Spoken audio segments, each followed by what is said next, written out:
Now, I would like to invite Mr. Uday Kumar, Assistant Professor, Department of CSE AML, to introduce our resource person for the session, Professor V. Kamakshi Prasad, Director, Academics and Planning, JNTUH. Uday Kumar, sir, kindly introduce Professor V. Kamakshi Prasad, sir. Thank you, ma'am. Good evening, everyone.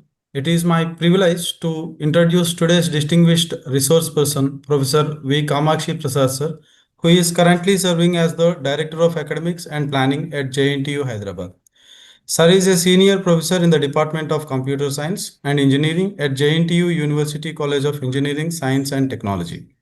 He brings with him more than 32 years of rich experience in teaching and research and holds a PhD from IIT Madras. Over the years, Sir has held several key administrative positions within JNTUH, including Additional Controller of Examinations, Coordinator of TAKIP 2, Head of the Department of CSE, Controller of Examinations, Director of Innovative Technologies, Director of Evaluation, and also Principal of JNTU University College of Engineering, Jagityala, Director of R&D Cell, Chairperson of the Board of Studies for CSE and allied branches.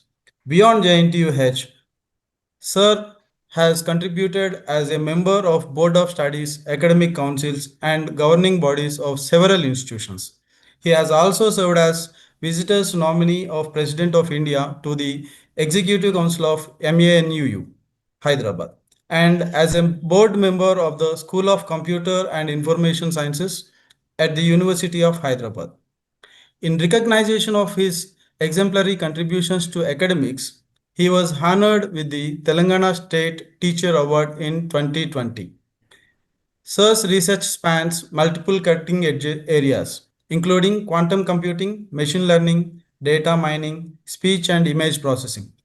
Sir has published more than 150 research papers in reputed journals and conferences and has successfully guided 34 PhD scholars and 3 MS degree holders, shaping the next generation of researchers and academicians.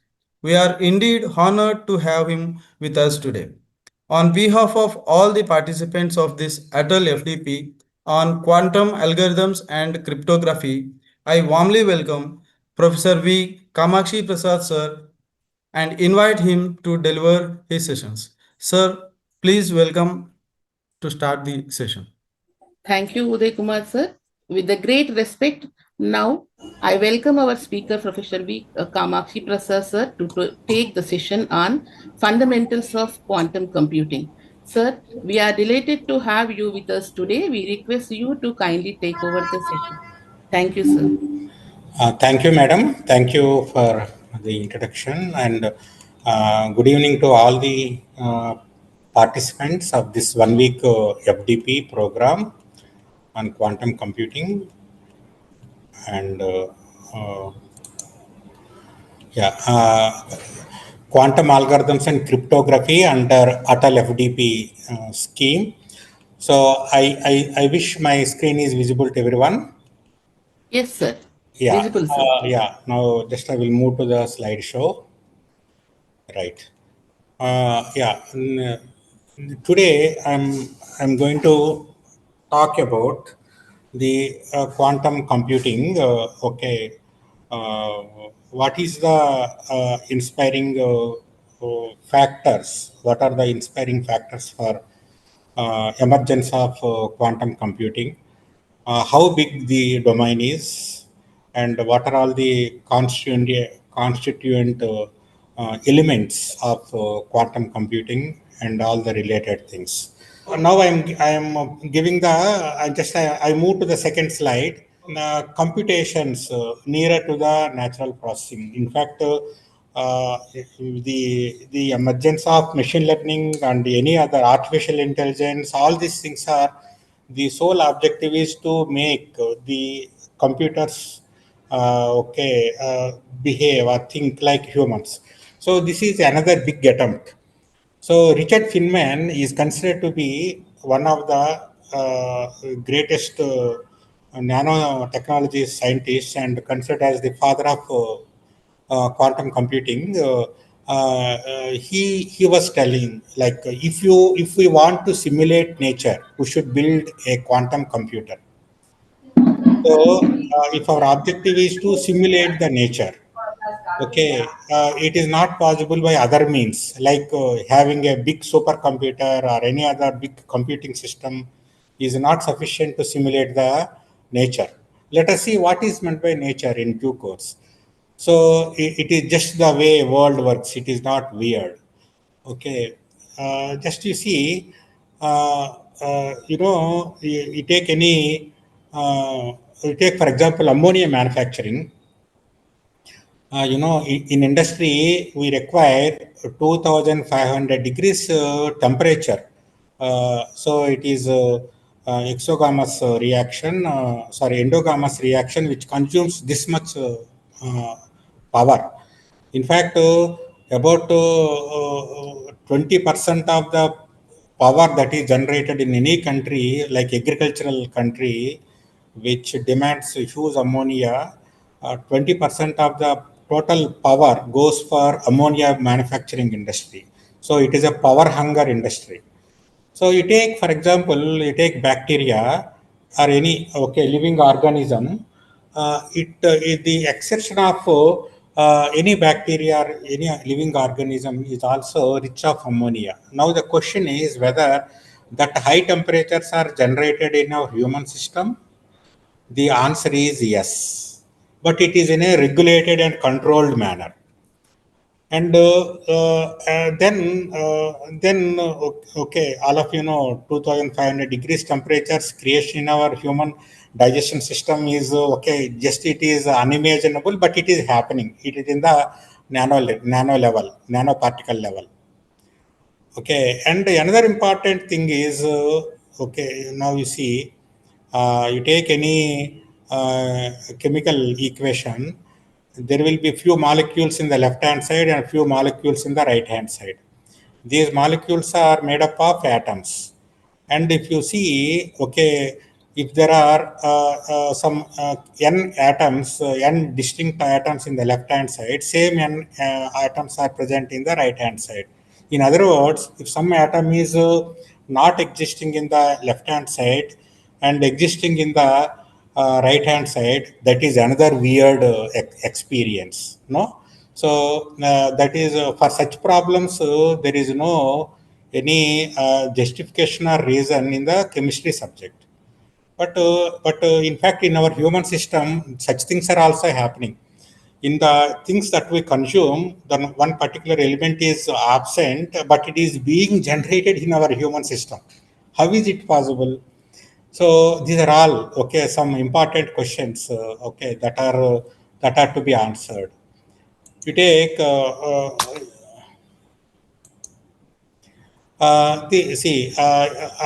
why I am going to migrating to cell suddenly. I will give you later. I will give you the explanation later. But it is important. All of us studied about cell cross section in the high school level learning. So it is a very big system having nearly 20 subsystems components in it. Nucleus, within the nucleus, nucleolus, cytoplasm, and all these things. And all of us know human genome. Our human genome is made up of 23 pairs of chromosomes, and this is called genome. That genome is present in the nucleus. That is genome is responsible for protein synthesis and all the important activities, like we need proteins, we need whatnot. For everything, cell is the factory. In the cell, all these things are manufactured. Okay, all of you know there are human genome is made up of 3 billion base pairs. Base pairs means there are 4 bases: ATGCs, adenine, guanine, thymine, cytosine. And every time A pairs with T and G pairs with C, and this is called one base pair. AT is one base pair, GC is another base pair. Like that, there are 3 billion. 3 billion means 3 into 10 to the power of 9. Okay, that many base pairs are there in the human genome.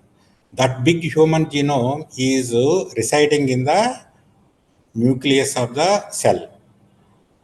Okay, and all of you know every base is a molecule. Every base is a molecule. Each molecule is just to go through the third point. Each molecule, adenine, okay, thymine, cytosine, okay, cytosine, okay, yeah, adenine, thymine, guanine, cytosine, ATGC, are made up of hydrogen, nitrogen, oxygen, and carbon atoms. There are 4 atoms. So, our body is full of all these 4 elements. Okay.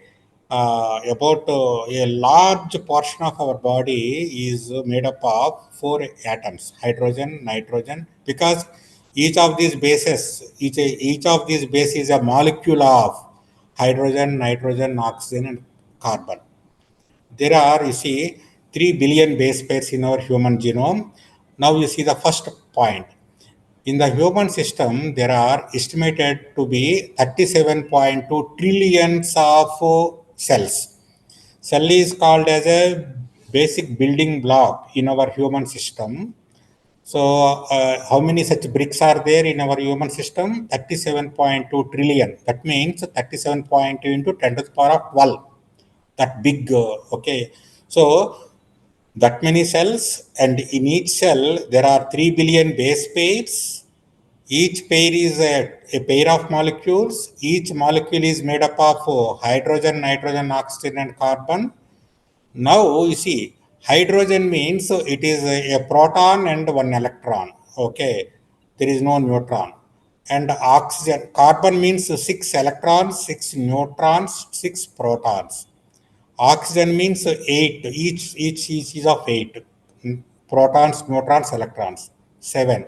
So I hope you understood. Now that many uh, uh, subatomic constituents are there in each of these atoms. Now, if you think all these protons and neutrons are basic units, answer is no. Okay, they are protons and neutrons are made up of the constituents of the standard model. There are quarks, leptons, gauge bosons, and scalar boson. So there are 17 elementary particles. Why did we call elementary particle? Why? Because these particles are not to disintegrate into smaller particles. So now, so we started from the human system, 37 trillion cells, and each cell is composed of 3 billion base pairs. Each base is a molecule. Each molecule is made up of carbon, nitrogen, oxygen, and carbon, nitrogen, oxygen, and hydrogen, and which are again constants of electron, proton, neutron. Electron is a basic unit. If you observe here, electron is a basic elementary particle, but proton and neutron are not elementary particles. They are made up of quarks and gluon. Okay, so three quarks and one gluon, like that. Okay, different. So this is these are the elements. So eventually, our human system can be disintegrated into, or okay, decomposed into elementary particles. Now, these elementary particles are quantum particles. As far as human system is concerned, these are the quantum particles. See, quantum, what is the literal meaning of quantum? The literal meaning of quantum is small. Small, anything which is small is called quantum, quanta. So we are thinking, we are doing lot of activities. So all this thing is okay. If we want to make for all these activities one entity as a responsible entity, that is nothing but elementary particle. So now you see, now if you want to simulate human, we must understand the functionality of each of these elementary particles, how they coordinate, how they carry out the computations to fulfill a particular requirement. So now you see, so how big the problem is. So our human system is made up of how many elementary particles? Just it is a simple concatenation of 30 trillions into 3 billion into uh, whatnot. You can carry out this computation. So that big system is our human system. Now we see, in the very beginning slide, I was telling, if we want to simulate nature, we should build a quantum computer. Now all of you see here, this is all of you carefully see, this is a plant germination. Carefully see. I hope the video is clearly visible to everyone. Yes, Madam, sir. this video is Yes, sir. very good. Okay. I will ask you one question.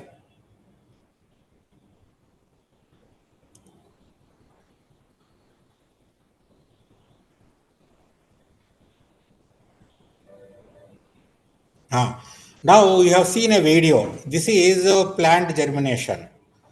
It illustrates one evolution of plant from the seed. Okay. Now I am asking you a question. You need to answer. All the participants, please listen the question. Whether whatever video you have seen is a computer graphics. Option A, computer graphics. Option B, simulation. Option C, a videography. Videography. Option A, computer graphics. Option B, simulation. Option C, videography. Which is the correct answer? You can unmute your mic and you can speak out. Sir, I think it's not all the three. It is actually multiple images taken from different times combined. Repeat again.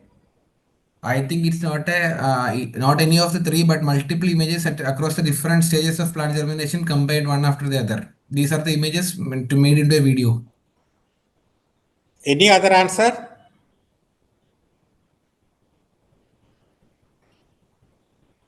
Any other answer? Guess. What is wrong in guessing? Somebody can tell it is a simulation. Somebody can tell a computer graphics. Videography, sir. It is a videography. Okay. Any other answer? Any other answer, please? It is a simulation, sir. Yeah. Simulation. It is Saying a simulation, sir. simulation, sir. Simulation. Computer simulation. Wonderful. Yes. Okay. Anybody say it is a computer graphics? See, we must understand the subject matter of all these three things. Now we see, had it been a computer graphics, okay, computer graphics are okay. It is the input is a idea, and we are artificially creating the image or video from the idea, from the description. Are you following? So that is computer graphics. For computer graphics, input is never be an image. It is only a description. From that description, we manifest something into a one object or image or video. If it is, so it is not a computer graphics. And now we see, somebody said it is a simulation, computer simulation. Carefully listen. Had it been computer simulation, we must give as input to the system few seeds and water, soil, and some temperature conditions. That's all. And the system should understand what are its constant particles, elementary particles, what kind of interactions that are taking place, and as a result of those interactions, it must grow as a plant. Are you following? So that is called computer simulation. Whereas third part, videography. Videography means, see, remember, videography means it's not that we need to take continuously for 1 week videos. Okay, there will be one fixed location. Camera is mounted at a fixed location and takes snaps once in every 5 minutes intervals. One snap in now and another snap in after 5 minutes.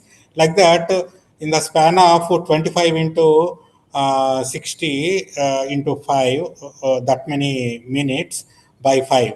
So you will get a fixed number of snaps.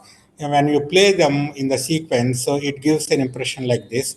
And in fact, it is a videography, is correct answer. It is neither computer graphics nor simulation.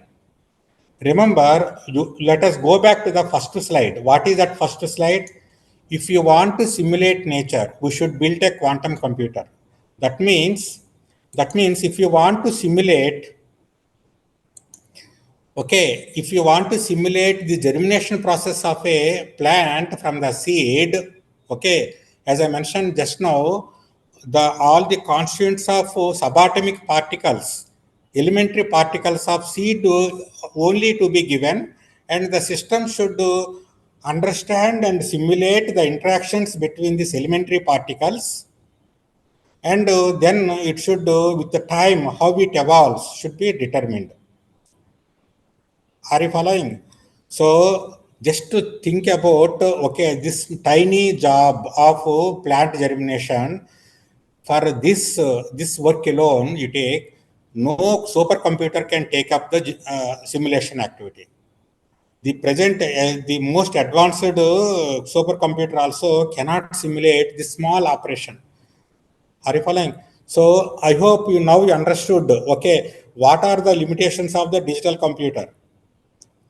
Because, okay, for this germination process, if you want to simulate, only quantum computer is the solution, not any other digital computer. So nature simulation means, okay, if you are giving the current state as input, it should predict how next thing should happen in the evolution process. I hope you understood how big the job is. Now you see, see, our human computations are happening at the quantum level. See, all of you know, you must have studied about artificial neural networks. Artificial neural networks goes with an assumption that basic computational unit is a neuron. Remember, neuron is also a cell, neural cell. So our neural network consisting of, say, some 1 trillion cells, okay, those 1 trillion cells are part of 37 trillion cells.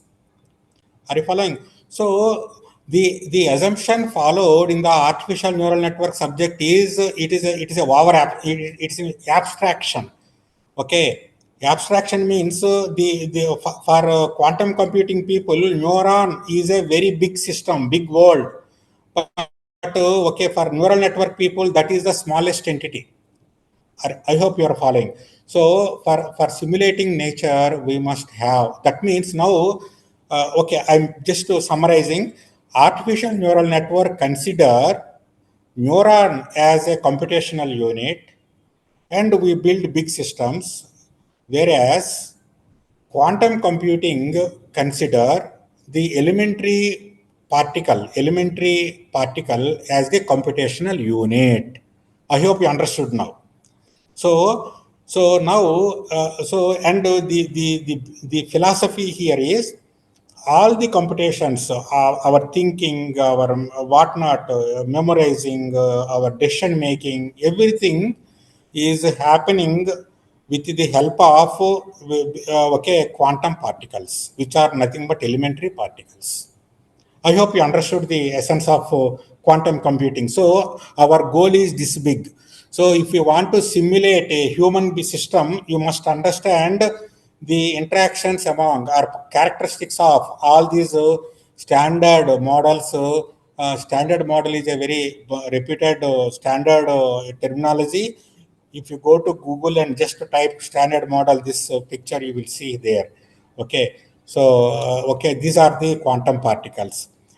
Fine. So let us move on to the. So now I set the goals. Okay.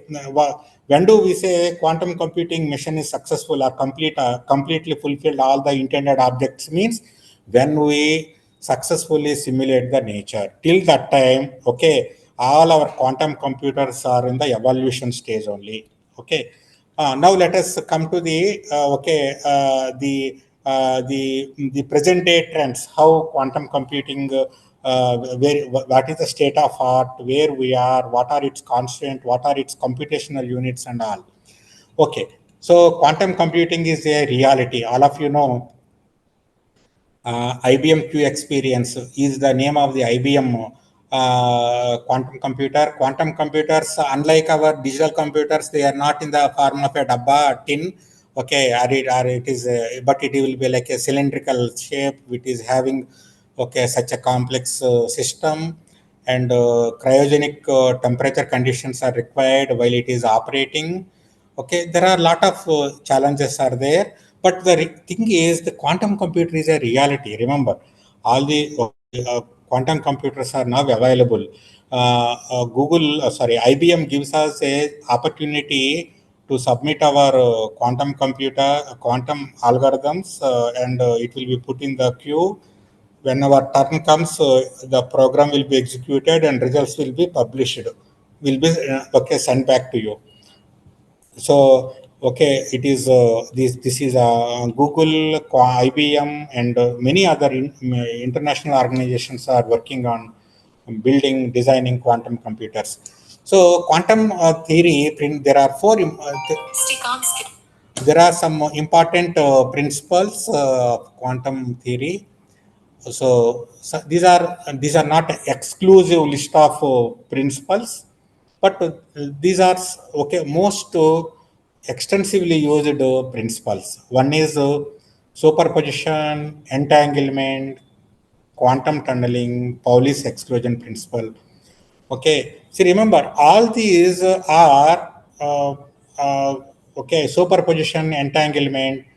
Okay, these are all human characteristics. Okay, we experience in our daily life all these things. We will see one after the other in the next slide. Superposition. All of you see, superposition means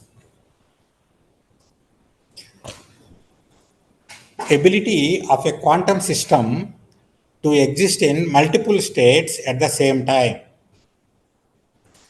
You see, this is a very important property and it is extensively used in the quantum algorithms.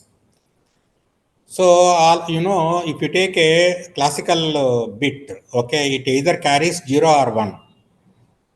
But here, okay, in the quantum, the counterpart of bit in quantum computing is called qubit.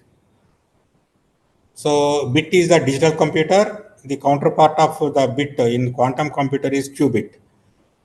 And one more important thing you should understand is, the power of quantum computer is measured in terms of how many qubits are made as part of the design of the computer. Okay, more the qubits used in the design of quantum computer, more the power. Okay, now let us come back to superposition. So it exists in multiple states. Okay, now you take, for example, I will give you a small example. If when you are tossing the coin, when the coin in the air, okay, that is existing in head and tail. Okay, head and tail. But when it falls down on the ground, okay, it attains a particular state. But when it is in the air, okay, when it is in the tossed condition, that will be that will be 50%, 50% if it is unbiased coin. If it is biased coin, 60-40, something. But okay, it is existing in multiple states. We call such phenomena as existing in multiple states. Okay. But when observed, it is important. Remember, when observed, it attains one state. See, all of you, I suggest you to do one small, okay, watching some small video that is called wave particle duality. Note down wave particle duality. There is, okay, double slit experiment wherein the light is passed through two slits, and when the camera is on, that converts into a particle. When the camera is in off state, it continues to be in the wave state. So this is another weird operation which no physics gives any explanation. So here, so this is a double slit experiment. All of you, please watch. Okay, if you want to choose quantum computing as your career, okay. In fact, it is inevitable for all the engineers to migrate to quantum computer one day, because it is having such a big power. So I suggest you to go through that 5 minutes video in the YouTube. That you just type wave particle duality. You type. Okay, some very interesting experimental setups are displayed in the video. Videos are displayed in the YouTube. Just go to any one of the popular video. So when we observe, it attains. So that means, remember, by default, a quantum system is in the superposition state. That means it will be in multiple states, but when we observe, it attains one state. Okay, this is very important property. Yeah, we will learn more about this property in this course. It is one of the fundamental principles of quantum mechanics. It helps to increase processing computing power. Okay, we will see. Okay, we are as part of this program, how this superposition really helps to enhance the computational power. Okay, we will see. Okay, in several algorithms which are part of this course. So remember, superposition is one such a primitive basic principle, without which we don't build any algorithm. So it is one of the basic constant aspects of a quantum algorithm. Okay. The next one is entanglement. Entanglement, okay, we see in some movies. Okay, if two twins are separated at the birth and they grow at different places. If one thing, it was one fellow was severely injured. Okay, that reaction will be seen in other person who is at a miles distance away from this first person. Okay, we see all these movies, no. So that is not a fictitious thing, that is a reality. All of you know, about 4 years back, I think 2021 or 22, Nobel Prize was awarded for this experimentation, quantum entanglement. Quantum entanglement was experimentally proved. Okay, so what is quantum entanglement? A pair or a group of particles exists such that quantum state of one particle cannot be described independent of others. If some action happens, we see a reaction at the other particle. These two particles may be located a light year distance apart. See, this is very important property because as per Einstein's theory, no particle can travel at a speed greater than that of light. But if two entangled particles are located at one light year distance, okay, as per Einstein, okay, the time taken for traveling a light year distance is 1 year. No? But if the two particles are at a distance of one light year, can instantaneously react. That means entanglement action is okay, uncomparable to the light velocity. Okay. Now we see. Now we see this. This is entanglement is used in the stealth technology. All of you know, China is climbing, America is climbing, several countries are climbing. They are having stealth technology. See, there will be one ground station. There will be a flying object of the same country. Okay, now you see this is about okay some 100 kilometers away from these two. One is other away from the other, and remember this is this is these two are these two entities need to interact with each other. So this interaction, see, this flying object as well as ground station belong to same country, same nation. So if whatever this radar system observed about the enemy object, it will immediately communicate with the their country's flying object. Okay, to safeguard itself or to attack the enemy flying object.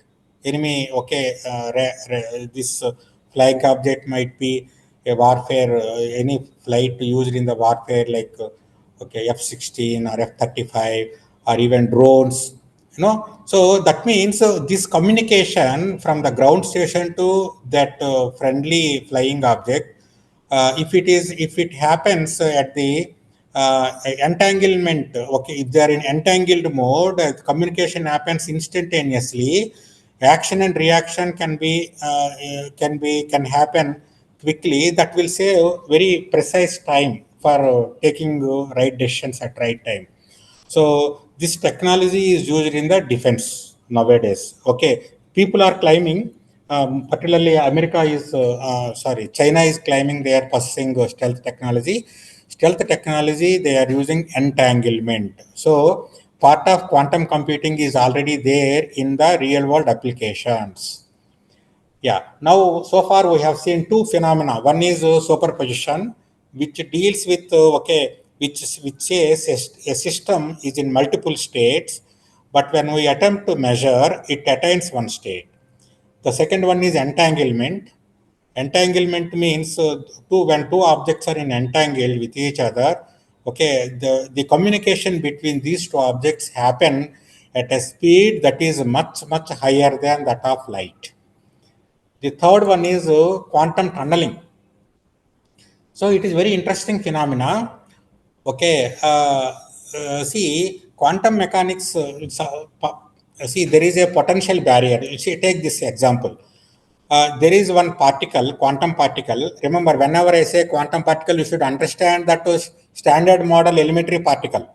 Okay, 17 elements are there. No, those are quantum particles. Okay, as far as our human system is concerned, all the computations are happening because of those quantum particles interactions. Now we see, it is a quantum particle. It's a barrier in between. In the conventional case, if this particle wants to move to this place, the classical physics says it has to travel all this distance. But the quantum particle penetrate through the barrier and go to the other side. So generally, it is a property of dark matter. Okay, dark matter do not interact with light matter. So since it does not interact with light matter, it can penetrate, pass through the any wall or anything, because a wall is made up of light matter. But it is an exceptional case. Although quantum particle is a light matter, it is passing through the potential barrier. This property of quantum particle is called quantum tunneling. Okay. So as far as penetrating through the barrier is concerned, it behaves like dark matter particle. Okay, this is very important.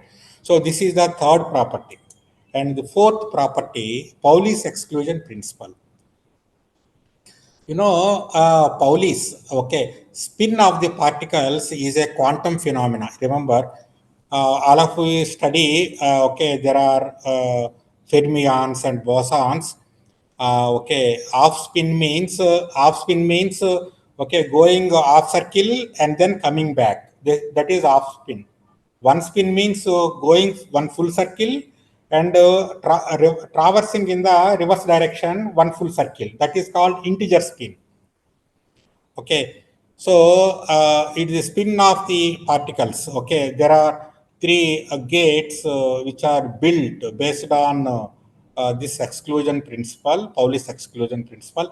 I would like to give you some small explanation about the this standard model, all of you, because it is a worthy mentioning point here. You see here. See here, these are all the okay, purple color and all the green color entities are called fermions, and all these red color particles and the last entity called bosons. All the fermions consist of leptons and quarks. They are all characterized by off spin. Off spin means okay, they go. Remember, in the nature, every particle okay, spin is a basic property of every particle. Remember, every particle attains some temperature or warm feeling. When you touch the body, you get a warm feeling. No? That is because of the spin of the particles within the body. So there is no particle in this entire universe which is not spinning. Everything is in spin, remember. So all these particles also spin. And okay,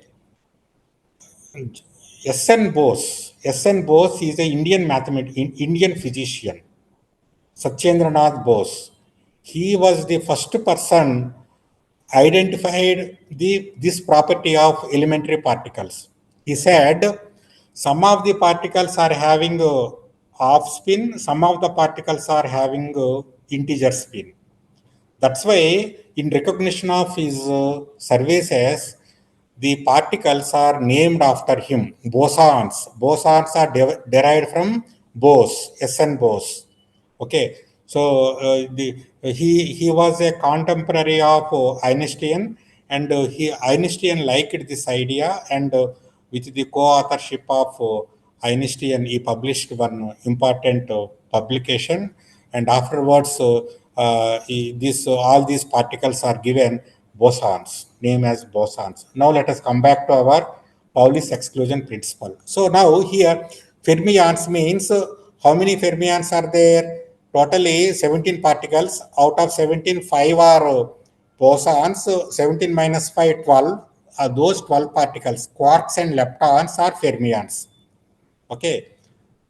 Nice. So let us move on to the next one. So fundamental computational units. As I mentioned earlier, classical computer, it is bit, and for quantum computer, it is qubit. Okay. So as I mentioned, okay, superposition, particles can exist in multiple states, not just 0 or 1. It is very important, okay, property. As I mentioned, you take invariably every algorithm uses at least superposition principle. Some algorithms use entanglement, some algorithms use some other properties. So these are all some basic things. Now you see, this is very important slide. We are going to see both these algorithms as part of your 1 week course. Path breaking algorithms. Why are these called path breaking algorithms? You see here. See, about 10 years back, there were a lot of ideas floated by the scientists. Molecular computing, cell computing, quantum computing, etc., etc. But remember, all those theories remain theories except quantum computing. Quantum computing has moved a step forward and it has become now reality. Okay, for that to become reality, these two algorithms contributed a lot. Okay, that's why these two algorithms are famous in quantum computing subject. Remember, afterwards people invented about 100 algorithms, but these two algorithms are still classical and prominent. I will tell you why they are prominent. You see, Grover is the first person, okay, proposed an algorithm for searching. All of us know, we study in data structure subject algorithms like binary search, linear search, binary search tree, Fibonacci search. All these search algorithms are there. Are you following? Suppose if it is an unsorted list, and if you want to search for an element, in the worst case, even the best algorithm use, it will take order of n log n time complexity. Okay, we cannot find the search solution in lesser time complexity. Let us not take binary search because it's a precondition is that it must be sorted. So that cannot be compared here. But Grover proposed an algorithm which can search in the linear order. And you see, by the time Grover proposed this algorithm, quantum computer was non-existing. He posed a challenge to the architects that, okay, if you, okay, uh, I am proposing an algorithm which will be working on a computer which uses all the basic principles like superposition and all other things. If you are able to build such a quantum computer, okay, this is the algorithm. This algorithm is readily executable. This is what Grover told. Or if I remember, nowadays we see if there will be always a coordination and cooperation between hardware manufacturers and problem posers. See, the hardware manufacturers are triggered to develop more sophisticated okay, hardware manufacturers are prompted or encouraged to develop more complex and more time efficient architectures when there are problems. Similarly, that means every time the computer users and computer manufacturers go hand in hand. If there is no problem, okay, which can be solved, all problems are solved, then there will be no further evolution in the digital computers. No, in a similar manner, Grover proposed an algorithm and said that if at all there is a quantum computer, they can use this algorithm and solve the searching problem in the linear time complexity. And that has prompted to the architects to apply a serious thought into the design of quantum computer. That is the great contribution of Grover. And then Shores. See, all of you know, in the cryptography, one of the important underlying principle is prime factorization. If it is a big number which is a product of two prime numbers, and okay, if you are not able to find the two prime factors, okay, then you cannot decrypt the problem. Okay, so decryption, okay, the entire soul of most of the decryption algorithms lies in the factorization of a number. No? Shore proposed a solution for prime factorization. Again, okay, it's not of exponential time complexity, but it is a polynomial time complexity. So just now you see, now the entire cryptography solutions are relying on one big assumption that prime factorization is impossible task, or by using brute force technique it takes a few months or few years, but the practical utility will be ended in another 1 or 2 days. So literally it is considered as no solution for such problems. So, but Shor is the first person who proposed an algorithm for prime factorization. So if I want to put it this way, once the quantum computers are fully commercialized, commercial version of the quantum computers emerged, the first victim will be cryptography subject of our computer science. Are you following? So these are the two path-breaking algorithms. And okay, as I mentioned, we will see, you will see these two algorithms in due course. Now we see, I am not interested in what is this, what is the scope, what is the purpose of this algorithm. I want to give you a feel of quantum algorithm. See, unlike digital computers, in the quantum computers, we do not write algorithm writing. Algorithm design means it is not a stepwise procedure. We eventually design a circuit like this. So algorithm, okay, giving solution for a problem means giving a circuit like this. I hope you understood. So the entire logic of the algorithm is embedded in a circuit. So now there will be, it's like this. So you see, these are how many inputs are there? N plus 1 inputs are there. So that means, remember, that means it is an algorithm of N plus 1 qubits. This algorithm, for execution of this algorithm, we use N plus 1 qubits. Okay, now every qubit carries information at every level. This is level 1, level 2, level 3, level 4, level 5, level 6. There will be some information that is carried by a qubit based on the computations that we perform and store the value in the qubit. That is one important thing. Second important thing, all of you carefully listen. These are outputs. Just like your digital circuitry, this is these are outputs. At the right hand side, we get outputs. Same is the case with the quantum computer. This is where we get the output. But remember, this is not input.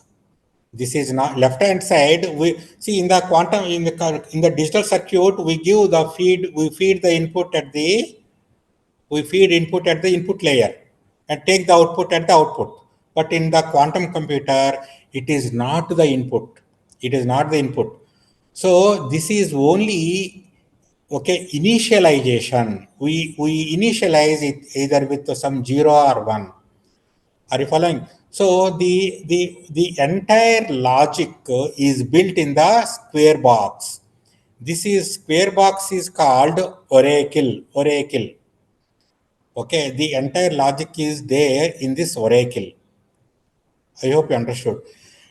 That's why there is no generic circuit, and time to time by changing the inputs we will be getting different outputs in the digital circuit. No, it's not like that. For every problem you must have a different circuit. So as I mentioned, the logic of the problem is defined in the oracle, which is the central part, typically central part. I hope you understood. And remember one more important thing. Yeah, it is a all the quantum gates exhibit. So this is called, see, the small rectangular boxes are there. No, these are called gates. Gates. So here H stands for Hadamard gate. It's one of the very popular gates which we are using, and it manifests the superposition. Okay. So as I mentioned earlier, every time we use Hadamard gate. Now we see this is a typical algorithm of quantum computers. Okay. Shall I move? I'm moving next to the next slide. Okay. I'm not focusing on what specific problem this algorithm is about. It is just to give a feel of the circuit. The point that you should understand is Any doubts, please? Yeah. Now, I hope you understood this quantum circuit is only example one. Yeah. Now, you see, now let us see. So, why quantum computers? There are two challenging problems. In fact, you see, impossible to solve. Impossible to solve problems means what? See, now there are, there are some problems. For example, you see, some problems require uh, uh, for okay, you take any chemical reaction or anything, several parameters will play a role, but we for the computational ease we assume all those parameters are constant except a few parameters which are very critical and important, but as such they are not constant, remember that assumptions make inferior solutions, give inferior solutions.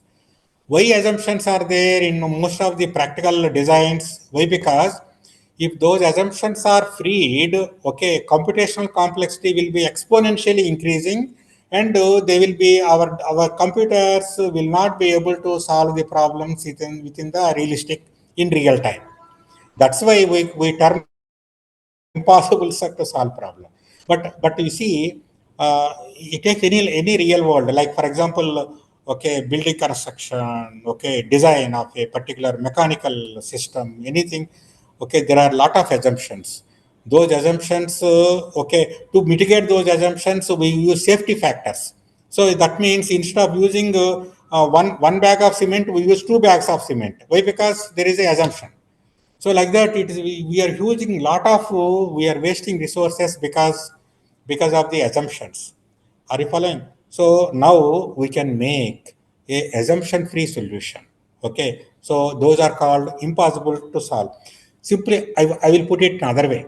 If there is a problem, okay, like for example, NP hard problem, for which the computational time is of exponential complex, all such problems are never attempted to solve using digital computers.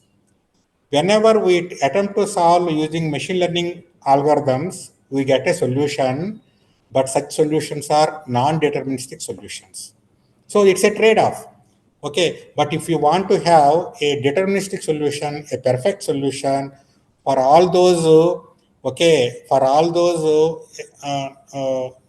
okay, NP hard problems, now there is a tool called quantum computer. In other words, the all of you know the domain of NP hard problems is shrinking day by day. So now that shrinking will be more with the emergence of quantum computers. Second one is requires impractical amount of time.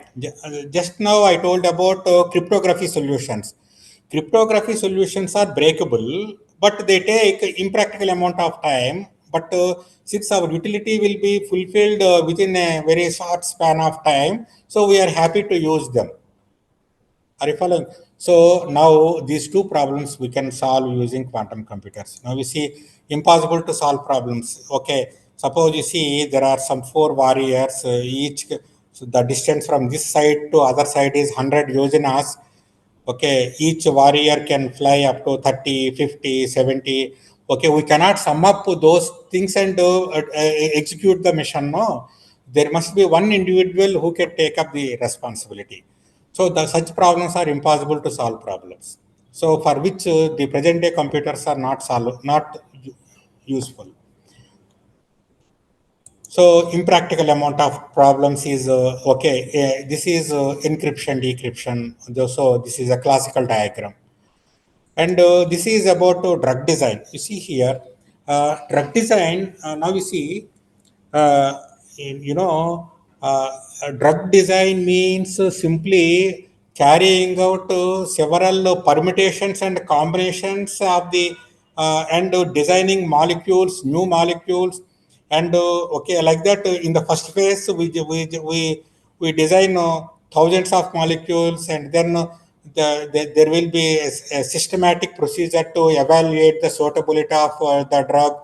Sometimes it is trial and error. Sometimes it is applying a little bit of common sense. But it is remember, drug design is a very time-consuming process. Okay, very time-consuming process. Most of the times, it is a trial and error process.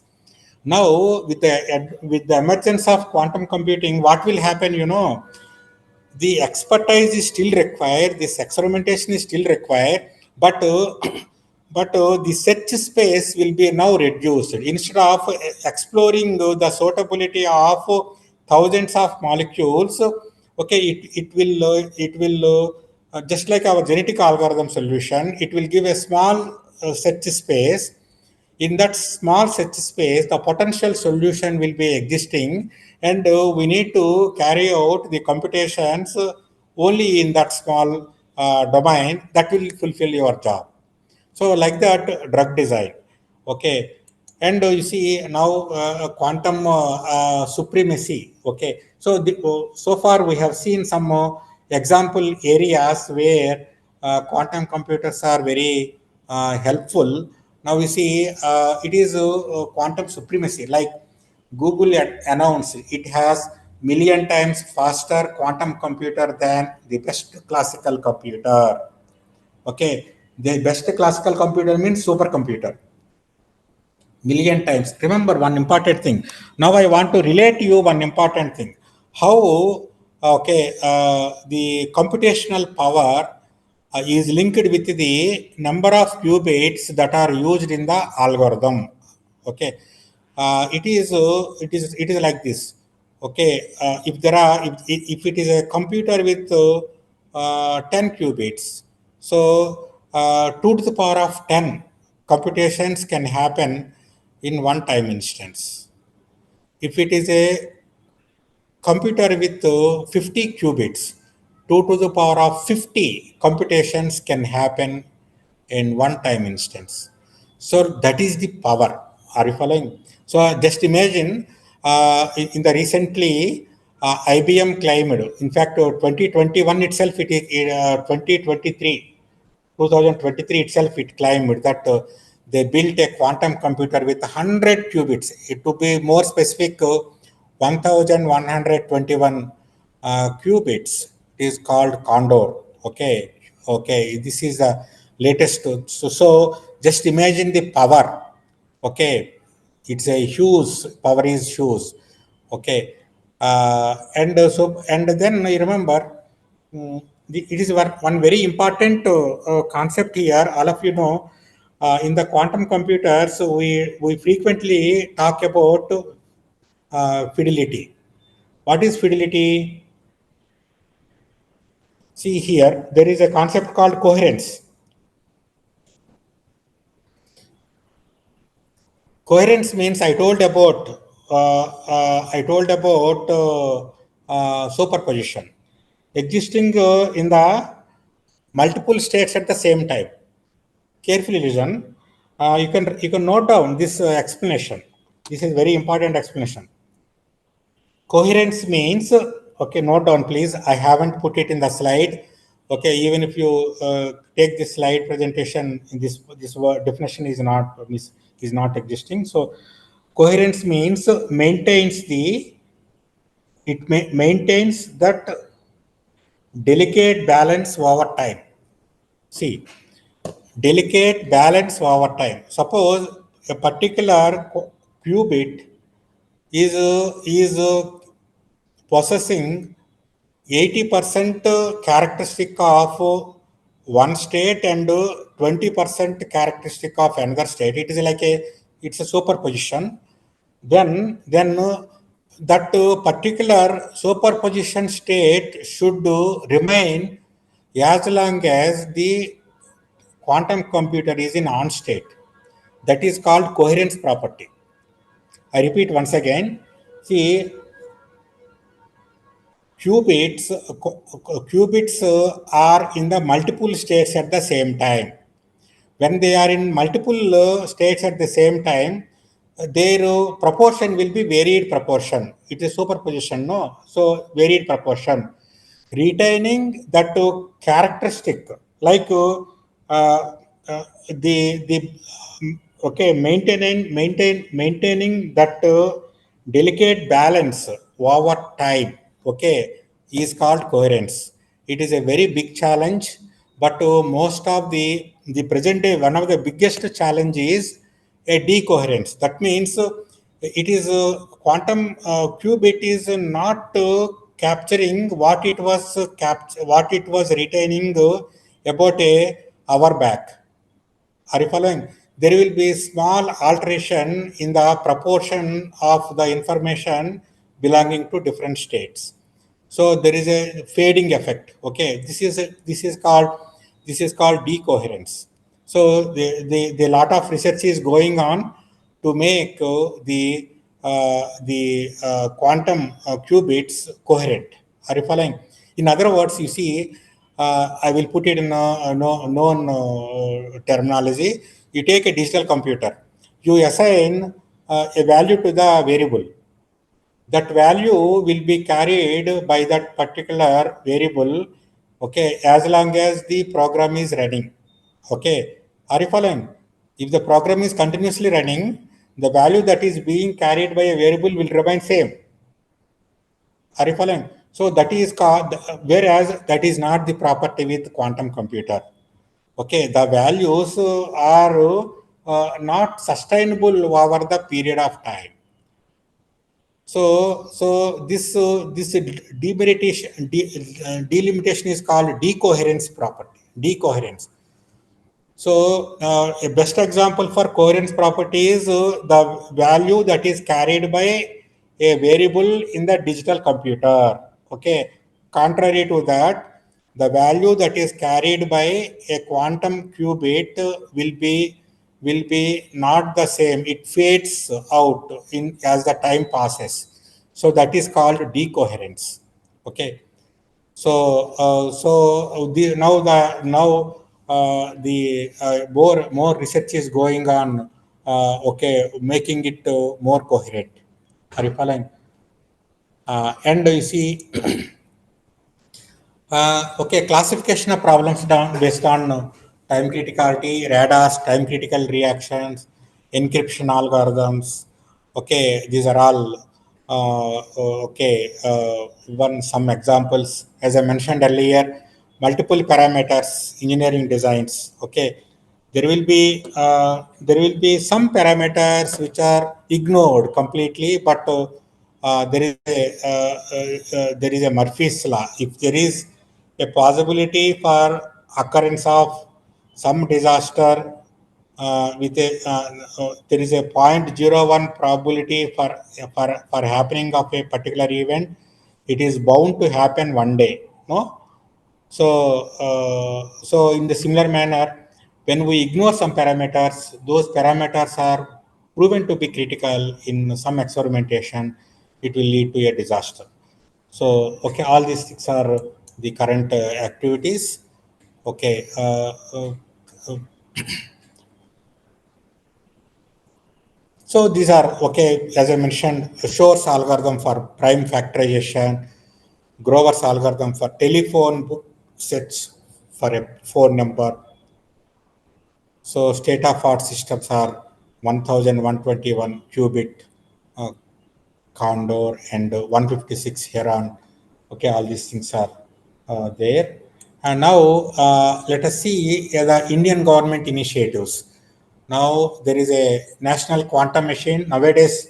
Okay, if you want to apply for any project, okay, if you apply in the quantum domain, chances for getting that project are very high. Okay, because huge budget is allocated. Nearly it's not 600, 6,000 crores of budget is allocated for okay in the span of 23, 31, 8 years. So mission aims to create an innovative ecosystem for quantum technology, scale up scientific and industrial R&D, position India as a leader in quantum technology.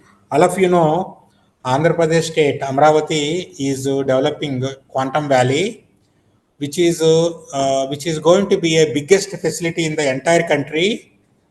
Okay, with the collaboration of IBM, TCS, and L&T.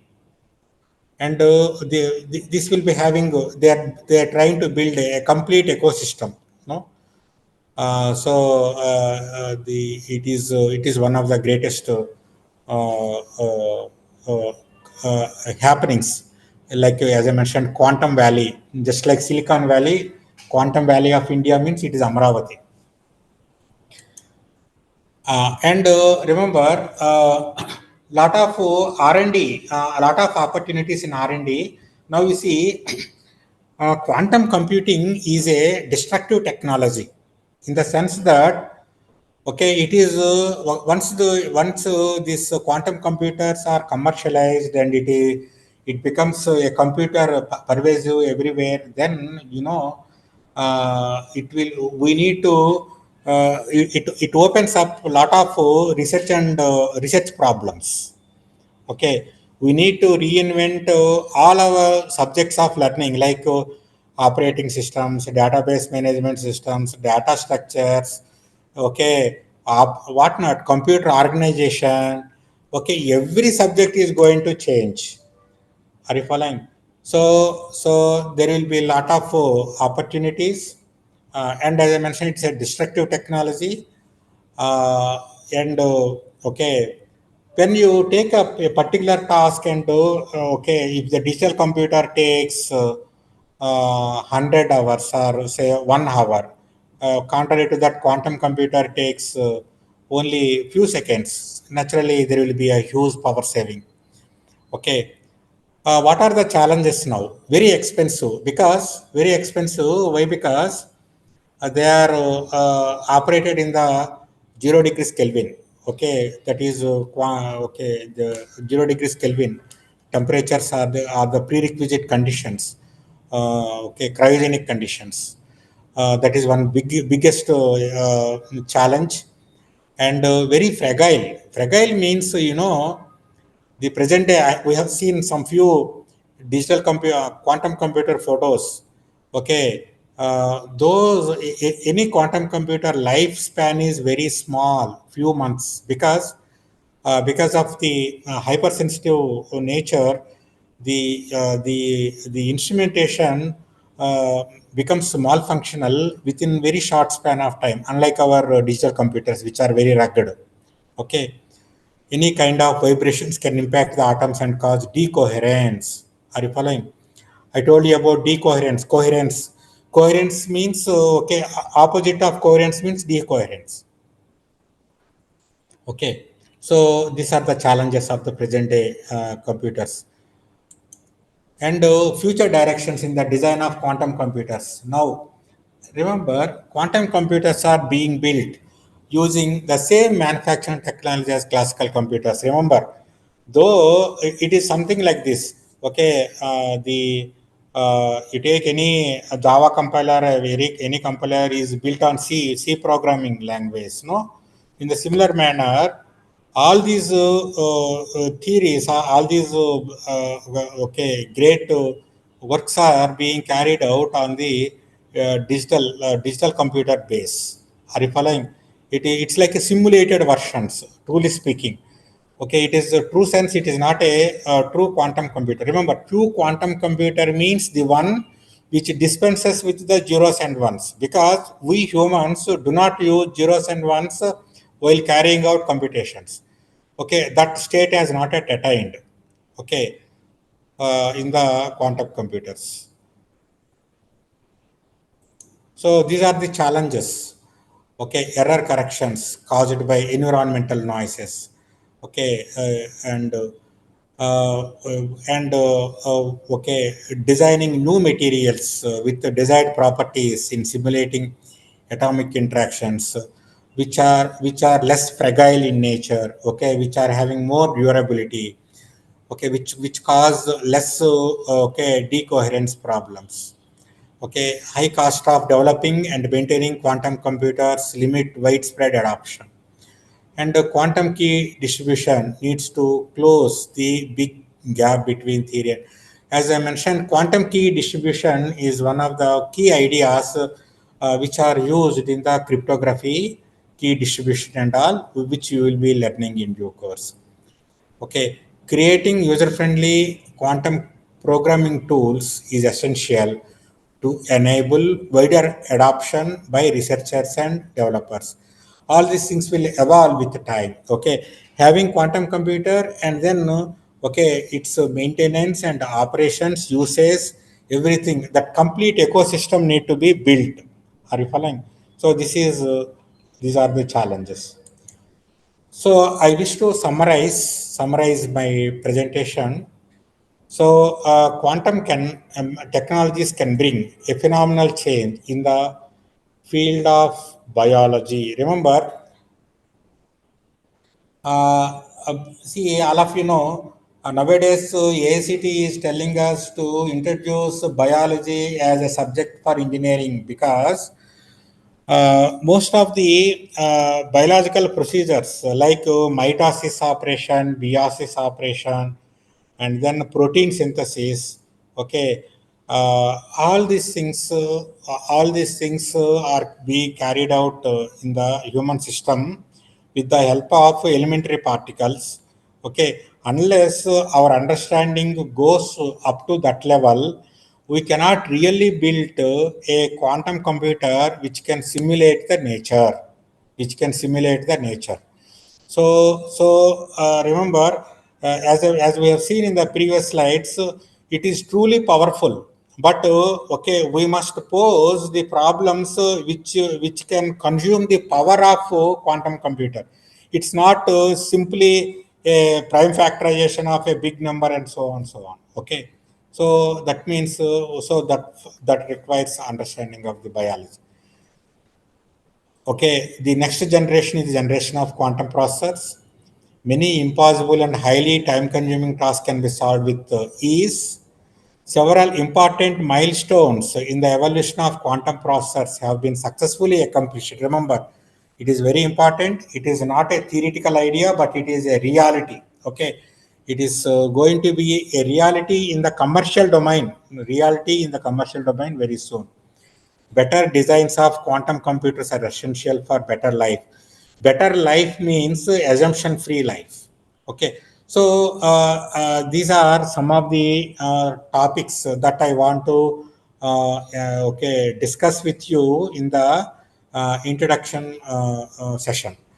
Yeah, now it is open for question answers. Sir, good evening, sir. Good evening, madam. Yeah, Sir, you please. were talking about decoherence, Yeah. with which you have the chances of fading out. Yeah, no, So, chances of less, yeah, fading out, correct. so in such cases, is there a loss of information? Naturally, there is a loss of information, but remember, even in the digital computers, this gates, that the zero ones also, it's like voltage, no? See, Yes, sir. when the voltage reaches a threshold, it becomes zero. When it is more than the threshold, it is one. Yes, But sir. reaching that threshold is a big journey. Okay, it is not one sudden phenomena. Are you following? Yes, sir. So what I mean to say, okay, if you want to suppose, see, there are some amplification techniques. Are you following? There are, okay. See, if you want to use a qubit to retain the same information for a longer duration, I repeat again, if you want Hmm. to retain a same information in a qubit for a longer duration, this problem actually occurs. Okay. Okay, here time is a function. It's a function of time. Okay, so if you want to use instantaneously, then no problem. So there will be so when the decoherence happens, it's like, for example, you see when a signal strength is losing, we use repeaters or okay, all these things, to boost up the signal strength. Yes, sir.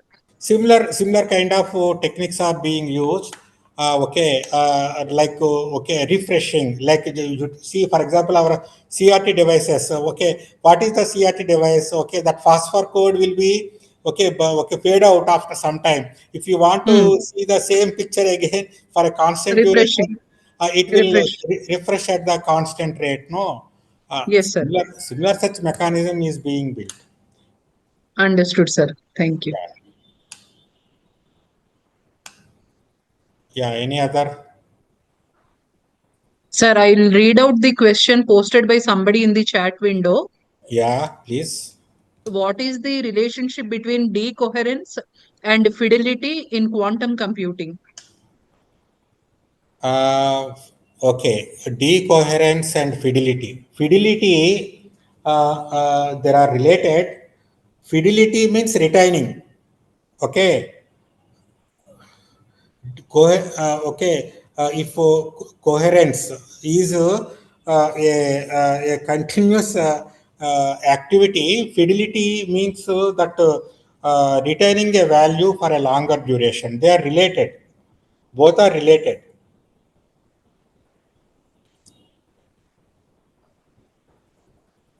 Both are related.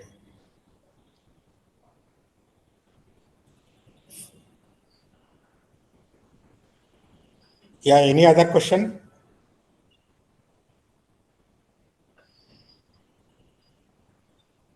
In the chat window, no more questions, sir. No more questions. Okay. Sir, one more is there. Yeah. What are the practical limitations in implementing quantum algorithms? See, practical implementations of quantum algorithms. As such, you see, when in the evolutionary phase of any technology, there are practical limitations. What are the practical limitations? Maintenance of 0 degrees Kelvin. Okay, cryogenic condition is a practical limitation. Are you following? You take, for example, digital computers, third generation, second generation digital computers need to be, okay, we must have full air conditioning, 0 degrees or 4 degrees or okay, 10 degrees centigrade temperature and all. But now in the room temperature and without air conditioning also we are, okay, the technology has been rugged. So similar, because I see in the previous slide I told about one thing, no, like the lifespan of fragile nature is one. So remember all these things, all these, because we are dealing with quantum particles and light. Okay, light means photon. You know, if you observe, if you carefully observe here, photon photon is having both a particle nature as well as a wave nature. So a photon in the particle nature is one of the elementary particles. Okay, so just imagine what kind of sensitive the whole apparatus is operating in a hypersensitive conditions. So that is the practical challenge now. So okay, that's why it is still commercialized, but in a regulated environment.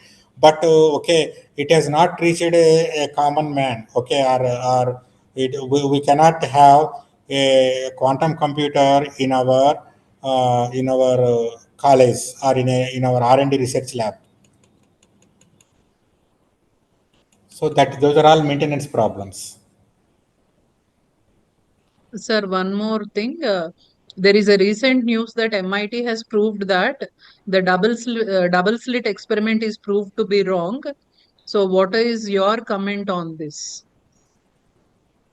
For me, it is a news. Okay, and second thing,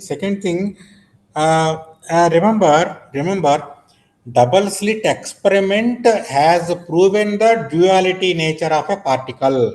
Remember, and duality nature of the particle is very much there.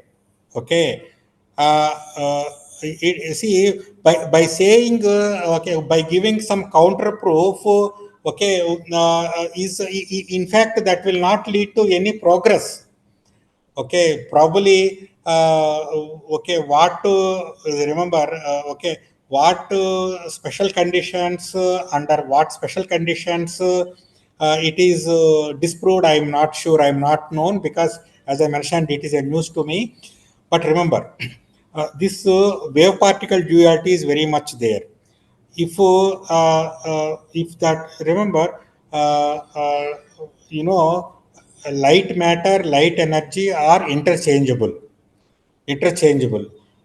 When light matter and light energies are interchangeable, that means wave particle duality exists. And one more thing, remember, photons. All of you know photons. Photons are waves as well as particles. Photons are waves as well as particles. So if so now you see there is a theory of Alzheimer's and some other diseases are being cured with photons. You know, so that means when the photon is traveling, it is in the wave form. When it reaches the destination, it converts into particle form. Only in the particle form, photon can interact with other particles. No, so it is I see disproving wave particle duality is not leading to any tangible inventions.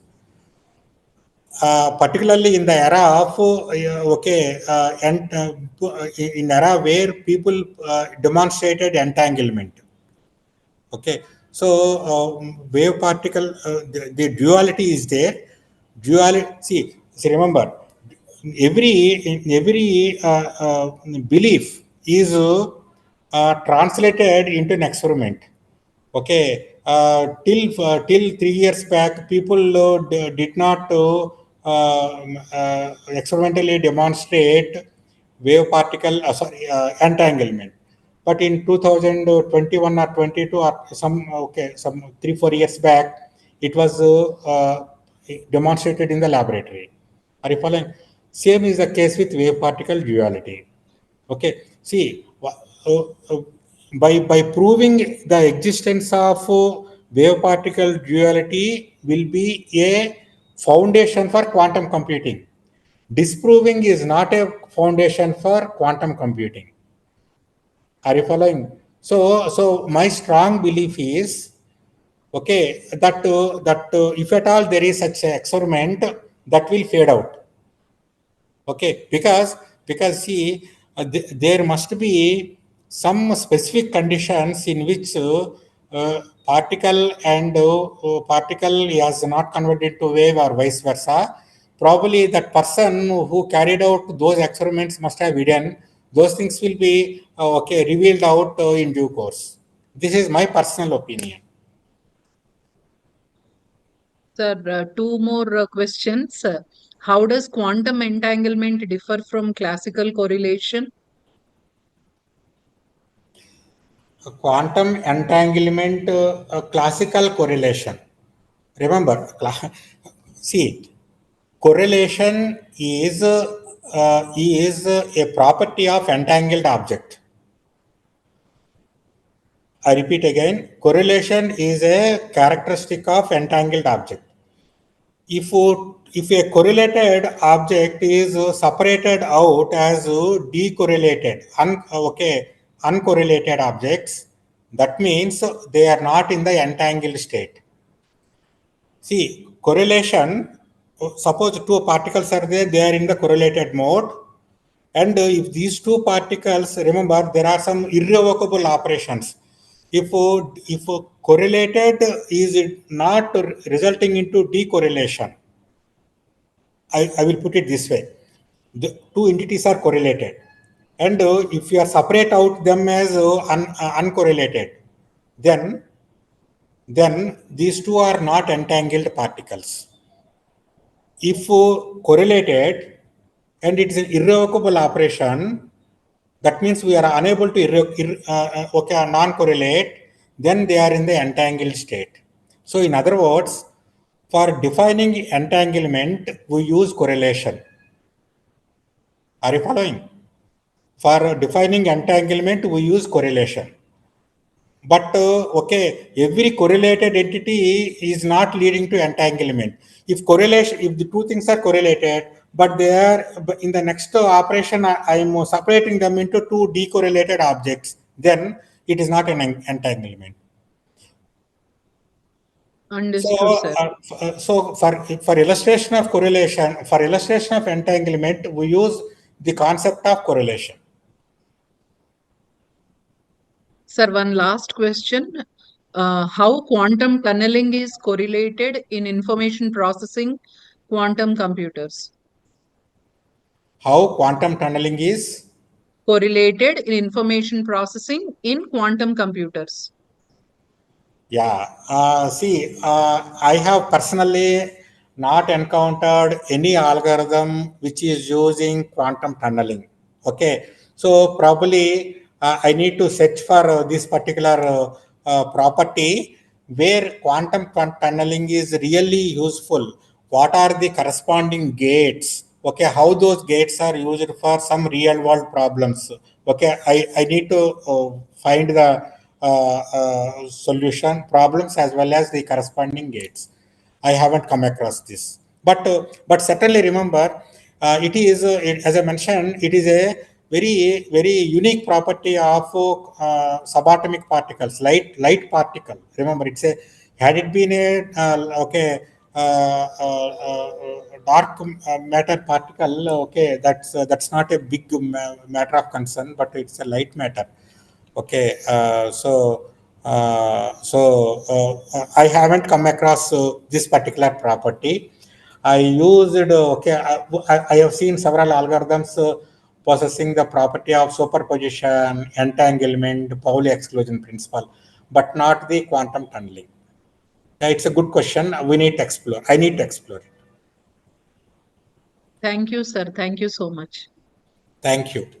Thank you, sir, for such an informative and thought-provoking session on fundamentals of quantum computing, how quantum computing is important with examples, how AI differ within a quantum computing, path-breaking algorithms, and quantum computing opportunities, challenges, and all these are going to help us for upcoming sessions.